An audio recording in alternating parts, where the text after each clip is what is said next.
Eh bien, bonjour. Donc, je m'appelle Séverine. Je suis une maman de 44 ans, maman de deux jeunes filles de 9 et 12 ans.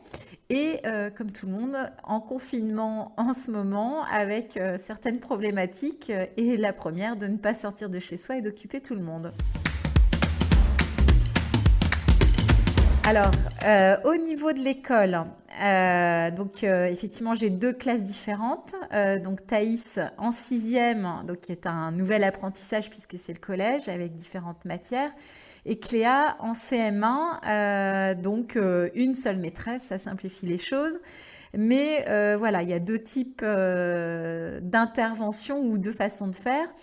Donc déjà, Thaïs est très fortement connectée puisque tout se passe pour elle, pour le collège, par Pronote, qui est une plateforme d'échange avec le collège, les profs, qui permet donc de voir l'ensemble des matières, des cours, du calendrier, etc. Enfin, un certain nombre d'informations qui habituellement est très utilisée aussi. Mais alors là, c'est plus que jamais la plateforme incontournable de la journée. Et globalement, que ce soit Thaïs ou moi, on a chacune un support. Elles sont un portable connecté au Wi-Fi de la maison et moi mon téléphone avec chacun notre profil.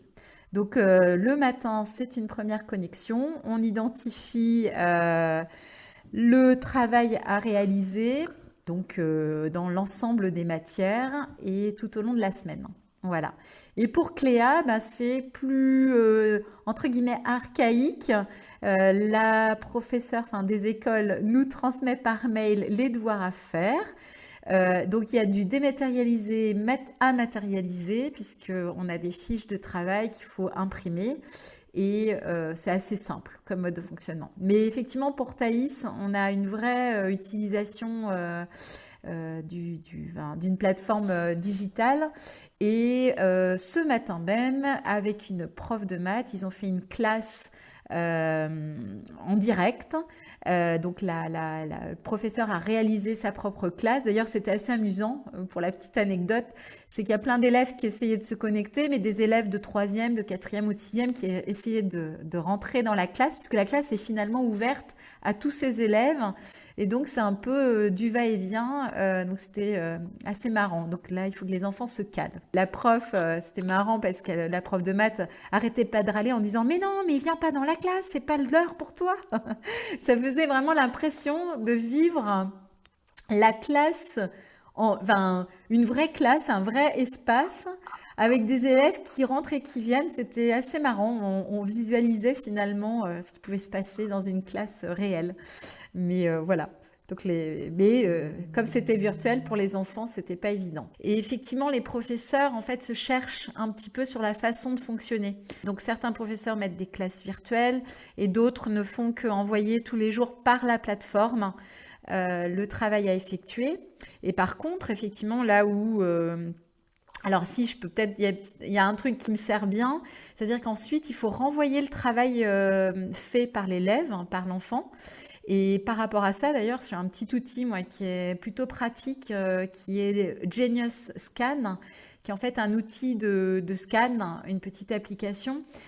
Plutôt que de prendre des photos, en fait, ça prend effectivement une photo, mais ça génère un PDF.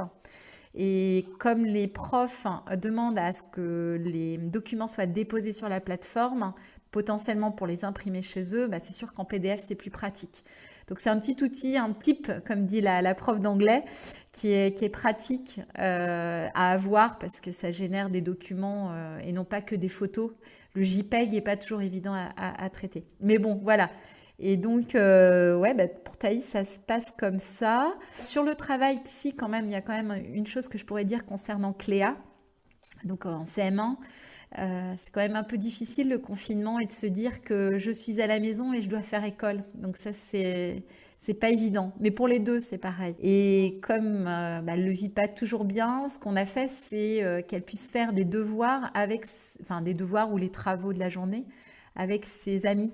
Et donc, du coup, on fait un WhatsApp pour le coup et elles se mettent en visio et elles travaillent ensemble et elles se donnent les réponses et puis quelque part elles se motivent aussi à travailler et le temps passe plus vite et on a un peu plus de travail collectif que de l'individuel avec papa ou maman qui n'est pas toujours évident. Thaïs utilise énormément Snapchat. Donc elle fait des séquences d'enregistrement vocaux, elle fait des visios avec ses copines, elle s'envoie des photos avec tu sais, des petits émoticônes bien sympathiques. Et puis ouais, elles échangent aussi par téléphone, mais c'est quand même, elles cherchent le visuel pour avoir de la proximité. Le téléphone, là aujourd'hui, ça suffit pas. Il faut vraiment qu'elles puissent se sentir toutes ensemble et qu'elles puissent discuter comme on le fait par Skype entre elles.